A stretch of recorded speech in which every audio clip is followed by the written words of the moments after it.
Баршаңызға сәлем достар, менің жаңа влогыма қош келдіңіздер. Көптен бері жоғалып кетіппін. Менің жаңа влогымда қайтадан қауышып жатқанымызға өте қуаныштымын. Мен жаңа ғана ағылшын, яғни IELTS дайындықтан келген болатынмын. Және де қазір кешкі асымды ішетін боламын. Ал ең бірінші мен сіздерге бүгінгі аутфитімді көрсете салайын.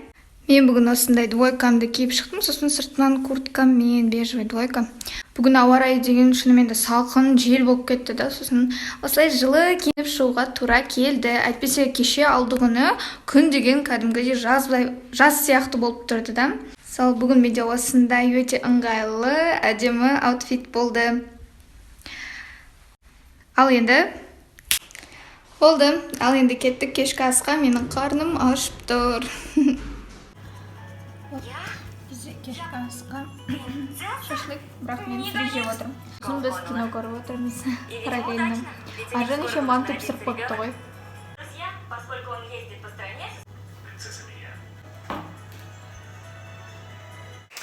Әне-міне дегенше сағат 11 болып үлгеріпті, түнгі 11.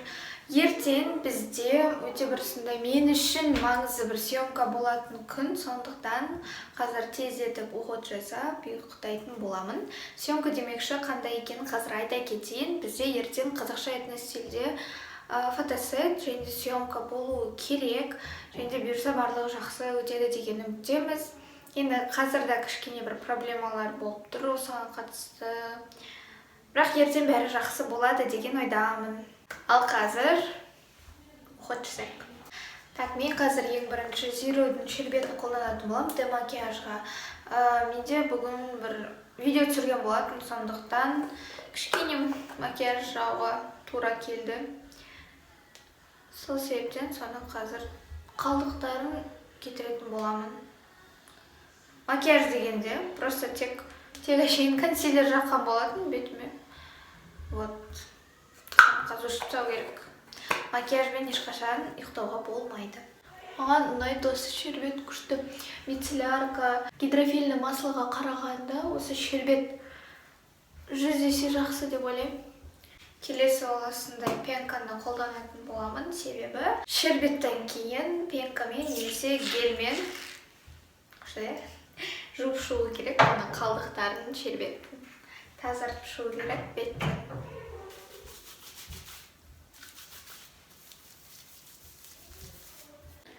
Енді қазір осыны жуып шығамын. Және ең соңғысы ол увлажняющий крем. Осымен менің бүгінгі күтімім аяқталады. Сіздерге шындықты айтайын, маған макияж жасағанда, оны сүрткенде, одан кейін күтім жасағанда қатты ұнай қоймайды. Бірақ енді арасында съемкаларға, фотосессияларға макияж жасау керек болғандықтан күтімді жасау керек ол макияждан кейін.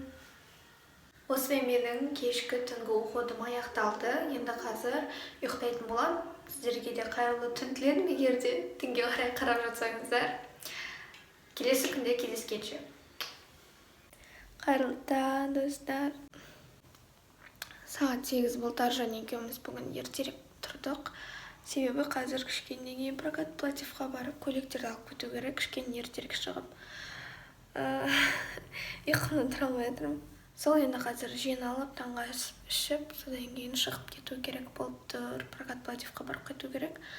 Содан кейін жаңағыдай шашымызды жасаймыз, мейк дегеннен кейін фотосессияға бару керек болады. Мен уже жиналып алдым, және бүгінгі аутфитім осындай. Черные мом джинсы, розовый свитер и бандана тағып алдым.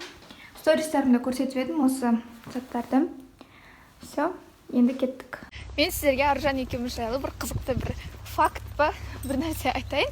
Аржан екеуміз шыққан кезде бір жаққа шығатын болсақ, екеуміздің образдарымыз әрқашан ұқсас болады. Мысалға бүгінде қараңыздар, мен черный джинсы, осындай кофта свитер киген болатын. Аржанда да тура сондай свитер, көк түсі, сосын сыртымыздан кожанка. Хотя біз екеуміз не кигенімізді көрген жоқпыз. Екеуміз екі түрлі комнатада киінеміз, бірақ бірдей болып шығады.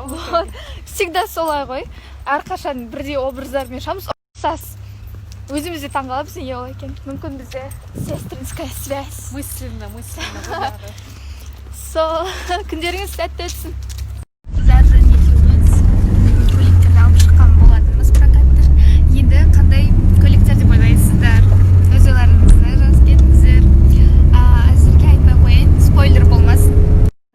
да әкелдік прокаттан. Енді бізде қазір примерка болып жатыр, киіп көріп жатырмыз, қайсысына қайсысы жарасады деп. Негізі съемка 5 қыздан болады. Енді қазір 2 қызды күтіп отырмыз. Сол сіздерге қазір көйлектерді көрсетейін. Қараңыздар, мындай көйлектер бар, сыртында шапанымен, мынадай көйлектер бар шапанымен. Сосын мынадай көйлектер бар. Әдемі. Қазір енді өзімдікін көрсетейін, мен таңдағаны күшті. Аружанда мынадай көйлек күшті да, әдемі этно стилде, қазақша. Қазақидан алып едік осы. Күшті екен енді, әдемі. Бізде примерка жалғасып жатыр. Мынау менің көйлегім, осындай бежі, ар жақтарға мән бермеңіздер. Сосын әлі енді шашымызды жасаймыз, әшекейлер тағамыз. Бұл енді нәтижесі әлі бұндай болмайды. Әлі бұдан да әдемі образ болып шығады. Енді сағат 12-лерде болады. Сағат 12-де фотограф келу керек. Сосын сонымен бірге барамыз. Күшті съемка болайын деп тұр, Алла қаласа. Енді үміт артып отырмыз, жақсы шығады деп. Міне. Все, біз бара жатырмыз. Бізде дайындық болып жатыр. Бэкстейдж. Ебай фото айтысып жатыр бір қыздар. Біз фотографты күтіп тұрмыз. Домбырамен, матамен. Блин, шашым нефте.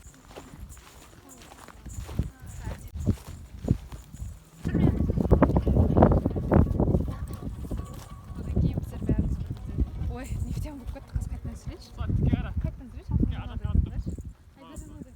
Өзіміз көреміз. Содан кейін біздер жаңа барлығымыз бірге түскен. Тонып жүрміз. Фотосессия жасаймыз деп, мен тіпті влогқа шамам болмай қалды, яғни уақытым болмады. Фотосессияны жасап бітірдік, көріп тұрғандарыңыздай үйге келдік, сәл кішкене шаршағанымыз болмаса. Енді қазір киімдердің бәрін дайындап қойдық ар жақтан. Енді қазір қайтадан прокат платьеға апарып беру керек. Онымен қоса өзіміз телефонға түсірген видео фотоларды монтировать етіп бүгін салу керек та, соның барлығын қазір үлгеру керек. Еще менде кешкісін сағат 7-де SMM консультация бар, клиентім бар консультацияға. Сонда үлгеріп барлығын қамтып жасап шығуым керек. Мен жаңа ғана блогерлік бойынша консультацияны аяқтадым. Негізі мен официально салам деген болатын, блогерлік консультацияны набор бастаған кезде. Сіздермен официально сториске бөлісемін, қай уақытта, қай датада екенін. Алайда Ақеркенің өзі маған бірнеше күн бұрын ізденіп, күтіп жазғандықтан, күтіп жүрмін қашан бастайсыз дегендіктен, осылайша бүгіндікке келіспей едік.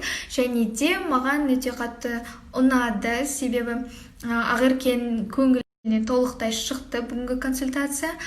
Және де менің де көңілде шықты. Барлықтарыңызға сәлем достар. Менің влогымның екінші күніне, екінші күн дегенде алдыңғы күндерден, алдыңғы фотосессиядан бірнеше күн өткен болатын. Бірақ бүгін де фотосессия болатындықтан влогтың екінші күні қылып жалғастыра берейін. Бүгін менде свадебная фотосессия болады, яғни бір свадебный салонға модель болып баратындықтан бүгінгі күнді влог қылып сіздерге түсірейін деп шештім. Менің ойымша сіздерге қызықты болады. Бізде бірінші сабақ орыс тілі сабағы болды, және де екінші сабақ қазақ тілі болып жатыр дегенде мен тапсырмаларды орындап тастадым. Және де мен жерде отырып оқып жатырмын, себебі маған столда бірнеше сағат бойына отырып оқыған ыңғайсыз екен, әсіресе сабақты столда отырам деп арқам ауырып кетеді, сондықтан осылай жерде жатып алып рахаттан оқимын. Сабақ аяқталған соң мен бірден салонға баратын болам. Шашымды жасатам, және де макияж жасататындықтан салонға бару керекпін. Содан шыққаннан кейін сағат 2-де менде фотостудияда болу керекпін. Сол кезде басталады фотосессия. 2 сағат ғана болады, сондықтан барлығына үлгеру керекпін. Осылайша. Және де қазір сонымен қоса стористарды салып отыру керек, инстаграмға қызықты қылып. Менің ойымша мен үлгеремін. Қазір Айжанда осы свадебный салонмен фотосессия болып жатыр. Мен сол артында бэкстейдж түсіріп жүрмін. Маған вообще өзіме қатты ұнап жүр. Мына фотосалон іші де, фотографтың өзі де профессионалды, прям барлығын жақсы түсіріп жатыр. Маған өте қатты ұнап тұр жұмысы.